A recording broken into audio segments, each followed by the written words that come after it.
everybody, and welcome to episode 62 of On the Road with AutoTrader, where we make car stuff simple for Canadians. My name is Jodi Lai, and I'm the Editor-in-Chief of AutoTrader. And my name is Dan Ilika, and I am AutoTrader's road test editor. And today, we are here to talk about bad cars. Yeah, so last episode we talked about what makes an award-winning car. But we actually get asked a lot, what happens when we drive a car that is absolutely terrible? And I think this is such an important thing for us to discuss because it doesn't happen often, but it happens enough where it's like obviously a very stressful situation for us, right? Because it is so rare. And so first of all, like listen to the episode about what makes a good car first. And I do want to say that like the cliche that there's no bad cars these days is very true, mostly true. Yeah, it's like, honestly, like 99% of the time it's true. I said this in a review of a vehicle that we're about to talk about shortly, but, it's not a cop-out. It's that idea that, the industry has just gotten good. You can find, and it's not just about, like, if you look close enough, like, you can find goodness in all of us. It's like, no, there are genuinely, good qualities in every vehicle. But as I say in this video, it's like, problems don't take long to present themselves, right? When you're doing this job, when you're looking, very objectively at a vehicle, you start to notice little things. And when it's one thing here or there that you're like, okay, maybe this needs a software update, maybe it's this specific tester. Sometimes I've had that where I've asked, hey, is it possible for me to hop into another vehicle for a quick little look because I noticed this thing and I just want to make sure that it's just this one, the build quality or whatever. But when it's a pattern, when it's multiple problems, you're like, oh, this is just a poorly executed vehicle. Yeah, and so like even good cars, they're not perfect. They might have like one or two things I don't like about them, but they're not deal breakers. But whenever like a deal breaker, like a big red flag appears in a car that I'm reviewing, we take that really seriously, right? And so, recently Dan was driving a Dodge Hornet, and he called me and he was like, Jodi, like this, I can't, with this car, there's so much wrong with it. Like, can you come out and drive it just to make sure that, it wasn't, and I'm not being harsh, overly harsh for no reason. So that's what it was. I was not, look, I trust in myself. I've been doing this job for a long time. I know vehicles, of every sort. So it wasn't, I was not second guessing myself. I was just kind of worried that in that moment, maybe I was, a little bit like biased, where it's like, oh, am I being too harsh because I'm annoyed that this happened and this happened? So I said to Jodi, hey, can we meet up quick and you can drive this thing and let me know what you think? And I didn't, unload on her and let her know all the ways. I wanted to kind of see where she was at. And it brought some comfort in a way that she was like, oh no, these are problems, but it doesn't bring me comfort. And I say it in the video, and it should be available on our YouTube channel and on autotrader.ca/editorial by the time this episode airs. So you guys can read and watch everything that I had to say about it. But I don't get any pleasure out of this. I know some people, that are sort of adjacent to this industry, they think it's funny to dunk on a vehicle and to like trash talk a vehicle. To me, that's not the case. And it has nothing to do with protecting a relationship. I have a really good relationship, with the comms team at Stellantis. So it's not like I'm like, oh, I want to be careful. What I'm ultimately trying to be careful about is the heartbreak, right? When I know that somebody has this on their shopping list, they're really considering it, or they've already bought this vehicle, okay? And then I test it and I'm like, oh, these problems are bad. And like we talked about in the last episode about vehicles that I would be comfortable recommending to my friends or family, that is not the case with the Hornet.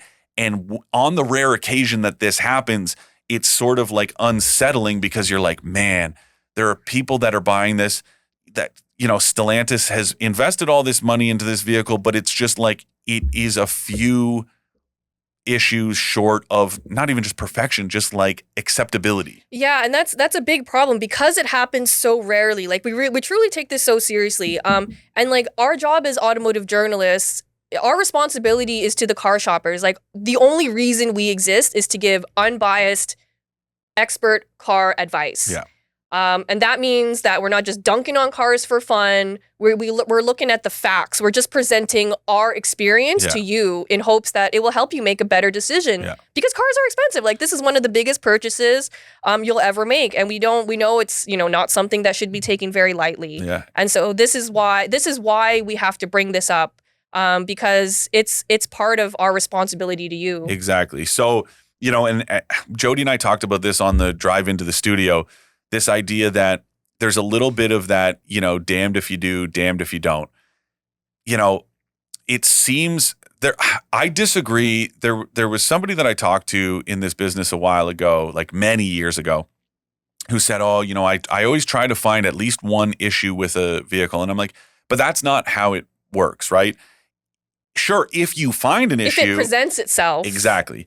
The other side of it is, people, you got to try to block out the comments and whatever, the literal and figurative ones, because it's like you have people that if you praise a vehicle, somebody's going to say, "Oh yeah, of course you're praising it.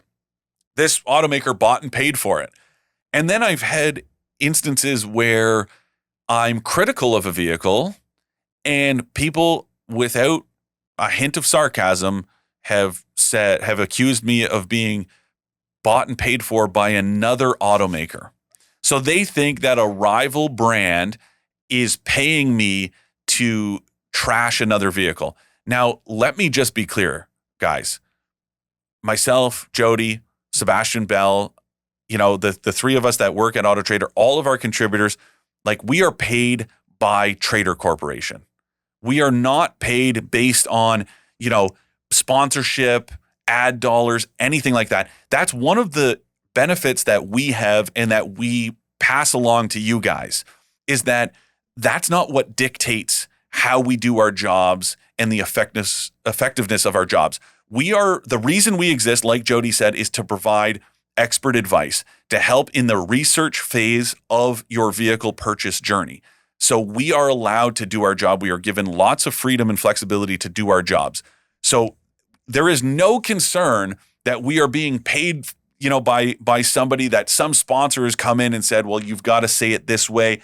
We do not do that. And I mean, it's part of our job as journalists. Like we take an oath pretty much really early in our careers to present the facts, right? And that's something that we both take so seriously. So when someone comes at us with an accusation that we're being paid for, it's like insulting. Yeah. It's really insulting to us. And the other side of it is like, what do I like? The benefit for me is literally to say to you, "Hey, listen, before you buy that vehicle," and it's never like don't buy it. Like, it's just like, look, take this to heart, really give it a think before, because who knows, maybe you don't care, maybe you're willing to look past it, just like all those Tesla owners that when it comes to the build quality issues, they're willing to turn a blind eye to it. That is your choice. Mm-hmm. But my job is to flag that stuff and say, be on the lookout for these problems because they could affect your experience. That's Absolutely. all I'm doing. Yep. And so the Hornet, I just want to talk a little bit about the Hornet issues, build quality issues, in terms of like fit and finish, user experience issues. We talked about powertrain clunkiness, and then pricey. It is very expensive. The one I was driving is like 71 grand before tax. Right. So maybe go through like the deal breakers that presented themselves and like why in combination it was like a hard pass. So, some of it, again, could be solved with software updates. The refresh rate on the backup camera, when you would put it in reverse, it would get all glitchy and laggy, like it wanted to freeze.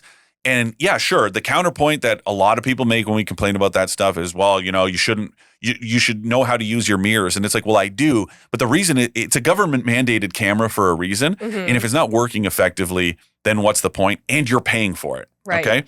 Hugely thick A-pillars that create massive blind spots that hide pedestrians in crosswalks. That is a big problem that a software update cannot solve. Those big paddle shifters that get in the way of the wiper and signal stocks, that is a user experience issue. Build quality, the entire instrument hood was moving and creaking. The whole center console, if you just knocked it with your knee, the whole thing would shift. Okay, those are big problems. The transmission, it would hold gears too long. It would do these weird sputters and stutters where it wanted to shift gears and then it wouldn't. That's a big problem. And then you get into the ride quality. It was stiff, it was uncomfortable, it crashed over potholes, and then so expensive. Yeah, exactly. It's also not all that efficient. Like the nice thing about Toyota's hybrid system with the plug-in hybrids, these vehicles are efficient because they use the gas and electric motors in combination, so they don't burn as much gas as just a gas-powered vehicle. With the Hornet plug-in hybrid, without the battery charged up, it's rated for 8.1 liters per 100 kilometers. That's the same as a Subaru Crosstrek, which is not a hybrid. Why even bother getting a plug-in hybrid if that's the case, right? So those are the red flags that I look at and go, man, this is a poorly executed machine. Right. And that is so rare that many issues, occur in one vehicle. Yeah, because usually it's just one or two, which is easier to forgive. But when it's like that many Yes. and the car is that expensive, It's so how can difficult. we, in our right conscience, like recommend that to somebody, Yes. right? And so, like, what happens when we review a car that's bad? So, in the past, and it doesn't happen a lot, but in the past, if something like, for example, I drove a Maserati Quattroporte not too long ago. Yeah. I like the way you said that. Quattroporte. Quattroporte, because it's You Italian. sound like Steph's mom. And not to dunk on Stellantis because it is another Stellantis car, but it was not a good car. And people were like, oh, this like person with her first world problems complaining about a Maserati. I'm like, just because it has a Maserati badge on it, it doesn't mean that it gets off scot-free when there's all these things that are wrong with it, right? Like, and I was so, I don't want to say harsh, but I was just presenting the facts, and they didn't like it. So they stopped giving Maseratis to the press to do reviews because they kept resulting in negative reviews. So eventually they just said, okay, well, we're not going to give them to journalists anymore. Yeah. I guess that helps their bottom line, but it's not great for the consumer, No, who is my main concern. Exactly. That's the thing, right? Is like, again, we're beholden to you guys as our listeners and readers, and not these brands. And the other side of it, like I talked about when I come across something that I'll ask sometimes, oh, is it possible for me to drive another example of, the fair thing to do when you encounter issues is you reach out to the PR people. And it's not like, oh, I'm giving them a heads up or letting them solve all these issues, but it's just to say, hey, listen, like these are the issues I'm experiencing. This is troubling, and kind of go from there. Because sometimes a good example of when this kind of goes in a not just a favorable way for the brand, but remember I reviewed the Kia Niro in winter, the Niro EV in wintertime, and the range was atrocious. And I was really, I struggled with, is this just a weather-related thing? Is it a cold weather-related thing? Or is this new Niro just not that great? And, our friend Jen from Kia, she reached out and said, would you be interested in driving it in the springtime and see kind of how it fares? And I did, and it fared much better. And then I wrote a piece about that, how significant it was. So it's still not necessarily all good news and, it's rainbows just and fairy cars tales a fair Kia. shake. Exactly. And giving consumers a fair shake. And I remember people, before I did that follow-up, I remember there were people, commenting on the YouTube channel and telling me how ridiculous it was. And then this person who owned a Niro commented and was like, couldn't believe the parallels between her experience and my experience. And, obviously that was it made me feel better. It's vindication Right. that you're like, oh, look, somebody who owns one of And these lives is with one. Exactly. But, again, the reason why we talk about things, this is based on our experience with so many vehicles and just like standards, right? And when you say this is the way a vehicle should operate. And when it doesn't meet that standard or even come within, within the field of play, that's when it becomes a big red flag. Yeah, absolutely. On the rare occasion, and this has happened at places that I've worked in the past, is that sometimes advertisers or dealerships will threaten to pull ad dollars if they didn't like a review that we gave. And that's a really touchy subject. But luckily, we have a lot of support at AutoTrader. And in the past, the newspaper I used to work with, I've always had very amazing editors who always had my back. Yeah. And if it was going to be a problem in the editing stage, they would have flagged it hey, I don't think you're being fair here or something. So it's never been flagged. I've always been very facts only in my reviews, right? Yeah, and we don't entertain those threats at all. No, and luckily it goes beyond myself and Jodi, our VP, Carl Bonner, our Chief Marketing Officer Ian McDonald is constant. He trusts our judgment. He always says, he's not a car guy, but he knows that we are car people, and what we say isn't just for the fun of it. He knows that mission that we talked about being here for the consumers, and he has our back, and that obviously really helps, right? When you're empowered to do your job to the best of your abilities and not to the best of some imaginary kind of threat of oh no, I better toe this line just in case. It really is nice, and again, it's beneficial to you guys as consumers of that content, that you are getting that unvarnished, unbiased advice. Absolutely, because people trust us, and that's not something we take lightly. Totally. It's so important to us, right? Yeah. And so we don't entertain those thoughts at all. But I always say if you want a better review, make a better car. That's literally the only answer, right? Yeah. And luckily, my mom never taught me that whole rule of if you have nothing bad to say, it's better to say nothing at all. I mean, for certain things, not for a car. Nope. Cars, people. You don't like someone's face, you just tell them. Just let them know. Hey, that haircut sucks, man. Thank you. Not you. That would be harsh. I mean, you've said, I wouldn't put it past you. No. Don't go there. We all know that you are the queen of just saying it as you see it. We talked about this recently. I think it's a good thing. I think the honesty is a good thing. I mean, fair. Well, that's what I'm saying. I would never say something hurtful. We bring that to the job. Yes, and I think that's a good trait to have. That's okay. That's fair. But anyway, a lot of when advertisers or dealerships come and they say, "Oh, we don't like this review. We're going to pull our dollars or take down your review." Then we're a lot of times our leaders are "Well, where were you when they gave that glowing review of another car? You didn't show up then." Which is that's part of the job that we do, right? Yeah, exactly. Most of the time it's good. Sometimes it's bad. Yeah. You're not going to love everything that we say, but that is important, because if everything is just positive, then it all, consumers can sniff that out. That's the ultimate reality. Mm-hmm. People aren't stupid. And if you're just getting rid of all the criticism and just having nothing but positivity, it's not a good look for anyone. Yeah, I know, right? And oftentimes I feel our opinions on cars are very different from, say, more enthusiast-oriented publications, right? Because we write reviews from a consumer perspective, where a lot of other automotive publications are there to serve enthusiasts, driving enthusiasts and car enthusiasts. And that's okay, because that's a very different audience. Yeah. But just as an example, Corolla, for example, some automotive journalists love dunking on the Corolla. They're oh, it's boring, blah, blah, blah. But it's so good at doing what it's supposed to do. And I always get really upset when people dunk on the Corolla, because it's it's not a fun car, it's not a fast car, but it doesn't need to be. So why are you docking points for that? My thing too about that is okay, let's just say that, these people are right? These journalists are right. And they say that, the Corolla is a hunk of junk because it's not engaging and it's not fun. And their counterpoint is, the Acura Integra Type S that you love. And yes, okay, production is more limited.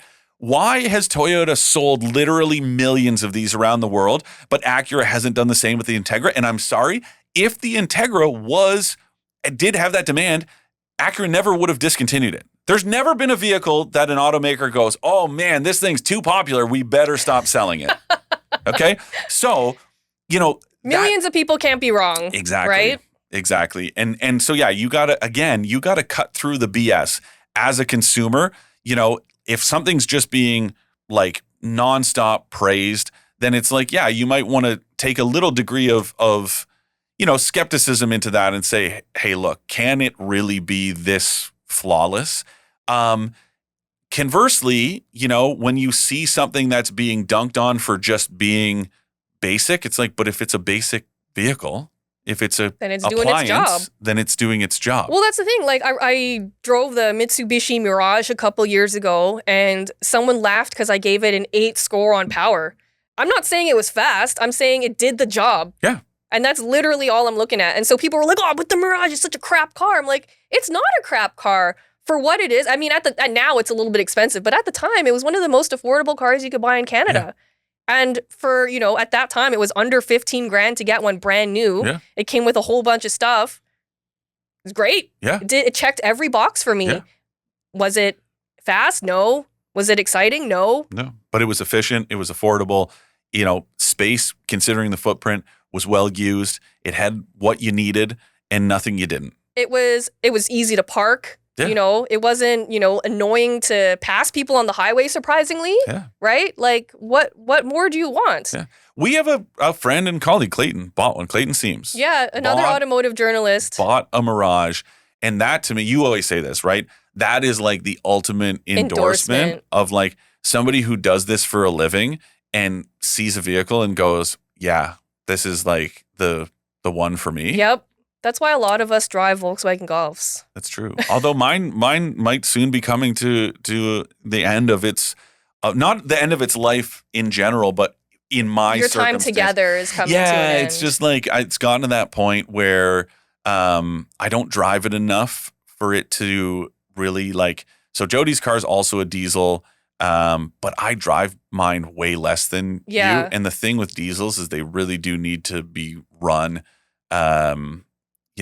And driven kind of distance to make sense. Otherwise, they just start to become a little bit of a headache, a little bit more high maintenance. And now that I've hit like it's 10 years old, so I'm in the market.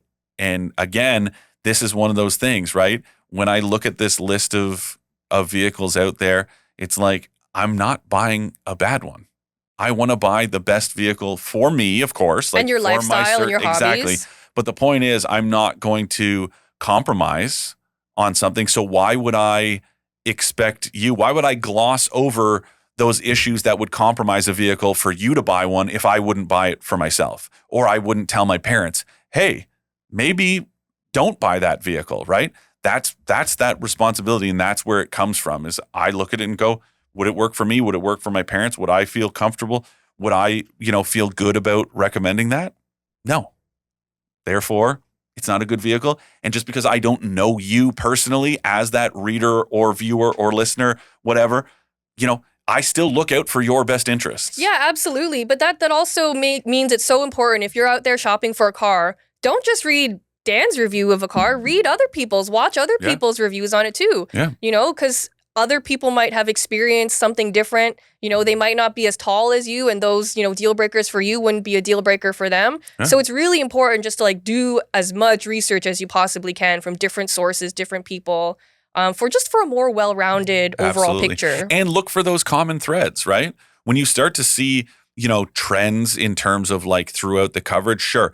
To Jodi's point, some people just approach their reviews with that constant need for, performance, like that constant driving fun. But you might notice that they say, oh, well, for example, like the going back to the Hornet, that I'm sure those paddle shifters will be the talk of every review, right? I talked about them in my Tonale review too, because it has the same paddle shifters. Alfa Romeo Tonale. And I was like, this is stupid because this isn't some like track special. This is a crossover. Like, we don't need big paddle shifters. Oh, you know what else was a problem in that Hornet? That's the case in the Tonale too. Oh, is that they don't follow the steering wheel? They're mounted? And you had that. No, but I do remember somebody commented on one of your videos. It wasn't the Tonale, but it was something with column mounted shifters. And you and I talked about it, and people were like, well, that's the way race cars are. And I'm like, well, this isn't a race car. And also, if you look at an F1 car, the paddles are not on the steering column. They're on the wheel. So, But the idea that they're on the steering column. So, and I remember because you said something about it, and this person was like, "Oh, well, because you said, well, when if you're steering, then they're not aligned with where your hands are," and they're like, "You shouldn't be shifting when you're turning." Well, first of all, that's not always true, man. That's not a hard and fast rule. No, like absolutely, if you're at like, let's say the steering wheel, your hand is more at like 10 or 11 o'clock versus 9 o'clock. That's more than okay to be downshifting. That's not a problem. So to say that is just plain wrong. Yeah, you're not going into a hairpin in every single turn, right? But yeah, this idea that that it's race car technology. It's like, no, but these aren't race cars. These are road cars. This is a plug-in hybrid crossover. Plug-in hybrid crossover. But the other thing I was going to say about it, the way that the rear doors have this top edge that juts out, like it sticks out like crazy. And every time I opened the rear door, it would whack me in the chest. And I'm telling you guys, if you look and you can watch my video and you can see kind of what I'm talking about. But the thing is, it's the distance that the handle exists on the door where it should, like in a very natural position. But the way that edge sticks out is very unnatural. I have long arms. I'm thinking about kids, especially. They're opening that back door. They're whacking themselves in the face because it's impossible unless you have the wingspan of like a 7-foot tall person. Which nobody does. You are never going to be able to open that door comfortably. That is a usability issue. They have prioritized form over function. Not a good look. That to me is where a lot of good cars can fall apart, is the attention to detail, right? Like those little things add up so quickly. Yeah. Because it shows me that they're not paying attention. Exactly. Right? Yeah. And just, like not, just leading with the wrong approach. It should be always cars should, and of course there are, look at, nobody is the McLaren F1, that center mounted seating position, but that was a very purpose-built vehicle. So I would not hold that to the same standard and say, why isn't this more family-friendly? Of course, but when you're talking about the average vehicle, when it's just not built with functionality in mind, if there are like these head scratchers, I remember Jeep Compass. Again, I hate that word, but this was when the new Compass came out in 2017. And I remember I went on the first drive event, sat down at lunch, and this like interior design guy came and sat down and was just chatting with me and the other journalists that I was with. And he was like, "What did you think?" And we were like, "Yeah, it's pretty good, man." "And what did you think of the interior?" And we were like, "Well, it's cool, but like, where am I supposed to put my phone when it's plugged in?" Because the USB port, it was behind the gear selector, but there was no little pocket. There was no knot on the side, like nowhere to put it. So your only option was like the passenger seat if no one's in that seat. Otherwise, where's it going to go? Right. And he literally was kind of like, huh. And I was like, didn't think about that one. And maybe it's a, byproduct of development starting before Apple CarPlay and Android Auto and people plugging phones in to be able to use them on the road and whatever. But I was like, man, that's a functionality issue in a big way. Oh, for sure. And I don't know which automaker it was, but they had come up with a solution that there was like a slot in the center console where you could put a phone. And like I just bought my phone at that point and the car was brand new. And I'm like, well, my phone is too big to fit. Yeah. Like, did you not think this through? And my phone wasn't even the biggest phone you can get at the time. That's the thing, right? It's like, that is one of those, I might pass. It's, I guess, like good in theory and flawed in execution. Absolutely, yeah. Because I look at maybe, I don't know if they're going to become a thing, but these flip phones now, you've got the Motorola Razr and Samsung has a flip phone, and there are rumors that Apple is doing a flip phone.